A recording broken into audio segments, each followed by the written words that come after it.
Récemment, le live-action de Lilo et Stitch est sorti, et cette nouvelle version a changé de nombreux détails de l'histoire originale. Plusieurs personnages ont été complètement modifiés, et certains ont même été supprimés. C'est de cela que nous allons parler ici. Aujourd'hui dans Charlie et Al, je vais vous montrer toutes les différences entre le live-action de Lilo et Stitch et la version originale de 2002. Prêt? Allons-y alors.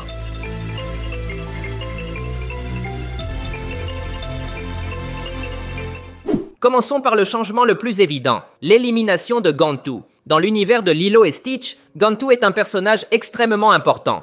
Il a été le principal méchant du premier film, puis un méchant récurrent de la série animée. Avec ses apparitions fréquentes, il a marqué les esprits des fans. Pourtant, dans le nouveau live-action, ils ont simplement décidé de l'éliminer. Gantu n'apparaît pas, même pas en photo, et n'est même pas mentionné. Selon les réalisateurs du film, ce n'était pas un accident. Pour la production, Gantu ne fonctionnait tout simplement pas dans l'histoire qu'il voulait raconter, alors le mieux était de l'enlever. Mais pour être honnête, il est très probable que Gantu ait été éliminé pour des raisons de budget. Le nouveau film de Lilo et Stitch n'était initialement pas destiné au cinéma, mais à Disney+.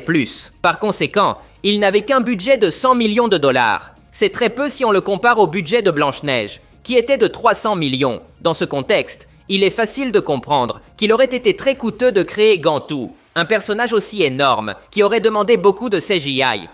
Un autre changement important concerne Nani. Dans les deux films, elle est la sœur de Lilo et s'occupe d'elle depuis la mort de leurs parents. Dans l'animation, l'arc narratif de Nani se concentre uniquement sur son désir d'être une meilleure sœur pour Lilo. Et à la fin, elle atteint son objectif quand on la laisse rester avec elle pour toujours. En revanche, dans le live-action, une intrigue est introduite autour de la carrière universitaire de Nani. On nous raconte qu'elle était une étudiante brillante et sportive, mais qu'elle a dû tout abandonner pour s'occuper de Lilo. C'est très intéressant, car cela change complètement la fin de l'histoire. Quand tout se termine, Nani est prête à continuer de s'occuper de sa sœur. Mais Lilo lui dit qu'elle devrait plutôt partir terminer ses études. Lilo aime tellement sa sœur qu'elle est capable de la laisser partir pour qu'elle accomplisse ses rêves. C'est une version plus moderne de l'amour familial. On nous dit qu'elles resteront toujours proches, même si elles vivent loin l'une de l'autre. Et on nous montre aussi que Lilo, malgré son jeune âge, comprend le sacrifice que sa sœur a fait pendant tant d'années. Le film a bien changé Nani, mais le résultat fonctionne très bien.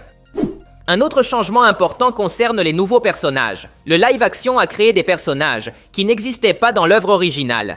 Le plus important est Tutu, la voisine de Lilo. C'est une femme douce, qui se comporte comme une mère adoptive pour les héroïnes. À la fin du film, elle adopte Lilo pour que Nani puisse quitter l'île et étudier. Ce personnage n'existait pas du tout dans la version originale, mais c'était un ajout intéressant, car il représente bien le message du film. Tout comme Stitch, Tutu est considéré comme faisant partie de la famille, même sans lien de sang. Cela montre que les familles peuvent se former de nombreuses façons. Selon le scénariste Chris Bright, il a créé ce personnage pour une raison importante. Il explique que si deux petites filles devenaient orphelines à Hawaï, elles ne seraient pas abandonnées par leurs amis et voisins. Il y aurait sûrement des adultes pour essayer de les aider. C'est pour cela qu'ils ont imaginé ce personnage.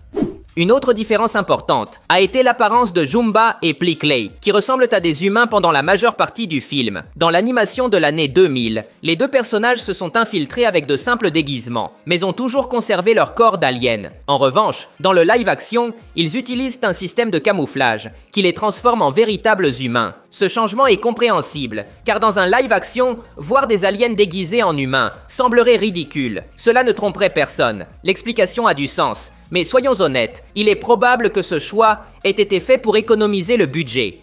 Un autre changement extrêmement important concerne Jumba. Dans les deux films, il est le créateur de Stitch. C'est un scientifique maléfique forcé d'aller sur Terre pour capturer son expérience échappée. Dans la nouvelle adaptation, Jumba est le méchant principal de l'histoire, et c'est lui que les protagonistes doivent vaincre. C'est un changement total par rapport au matériau original. Jumba n'a jamais été complètement un méchant. Vers la fin, il est devenu proche des protagonistes et les a aidés à affronter Gantu. Par la suite, il devient membre de la famille. Jumba est même très paternel avec Lilo et Stitch. La bonté de ce personnage est essentielle dans l'univers de la saga. Il est très probable que dans le nouveau film, il l'ait laissé comme méchant parce qu'il n'y avait pas Gantu.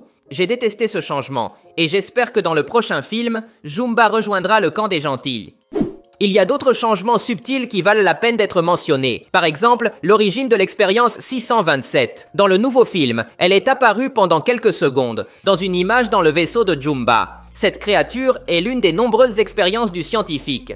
Nous avons pu la voir pour la première fois dans la série animée de Lilo et Stitch. Jumba l'a créé comme un être supérieur à Stitch, dans tous les aspects, et son objectif était de vaincre Stitch, pour que ce dernier apprenne un peu d'humilité. D'un autre côté, dans le film en prise de vue réelle, Jumba dit qu'il va expérimenter sur Stitch, pour le transformer en expérience 627, c'est-à-dire que dans la nouvelle version, l'expérience 627 n'est pas une créature indépendante, mais serait une version plus puissante de Stitch. C'est extrêmement intéressant. S'ils suivent cette voie, le 627 pourrait fonctionner comme une transformation à laquelle Stitch accédera dans le futur. Ce serait quelque chose de similaire à ce que nous avons vu dans le film Sonic, qui dans certaines occasions peut se transformer en Super Sonic. Ce n'est qu'une théorie personnelle, mais ce serait intéressant pour que Stitch ait plus de pouvoir pour affronter de nouveaux rivaux à l'avenir. Ainsi, il ne serait pas obligé de le montrer tout le temps, dans sa forme normale.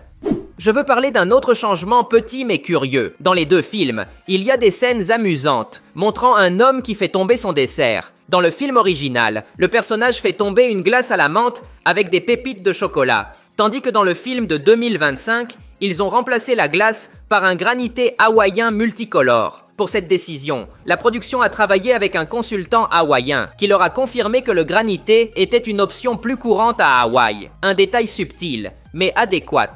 Un autre personnage totalement modifié est l'agent Cobra Bubbles. Dans le film original, c'était un ancien agent de la CIA qui travaillait sur l'île comme assistant social. Il apparaissait constamment dans la maison de Lilo pour voir si elle était correctement prise en charge. En revanche, dans la version en prise de vue réelle, Cobra Bubbles est un agent du FBI qui arrive sur l'île en se faisant passer pour un assistant social. Cela semble pareil, mais il y a une différence clé. Dans la version animée, Cobra Bubbles a eu plusieurs scènes où il se préoccupait du bien-être de Lilo. Cela a construit son personnage et donné du sens à la fin, quand on le voit défendre Lilo pour qu'elle reste avec Nani et Stitch. D'un autre côté, la version actuelle n'a jamais été un véritable assistant social. Il vient juste de rencontrer Lilo et n'a pas passé de temps avec elle. Cela est pertinent parce qu'à la fin, il reste pour s'occuper de Lilo, comme s'il était son père ou quelque chose comme ça. On le voit même dans la même maison. Cela perd beaucoup de sens, puisque, comme je l'ai dit, il n'a jamais partagé de temps avec elle. Avec la version animée, cela aurait eu plus de cohérence que Cobra Bubbles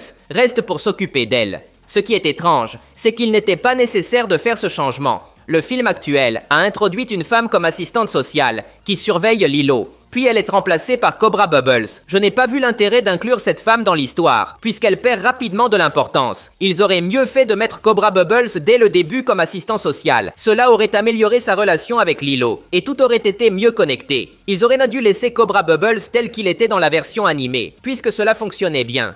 C'est tout pour aujourd'hui. Si vous avez aimé la vidéo, cela m'aiderait beaucoup que vous laissiez un like. Ce serait légendaire. De plus, n'oubliez pas de vous abonner pour voir plus de vidéos comme celle-ci.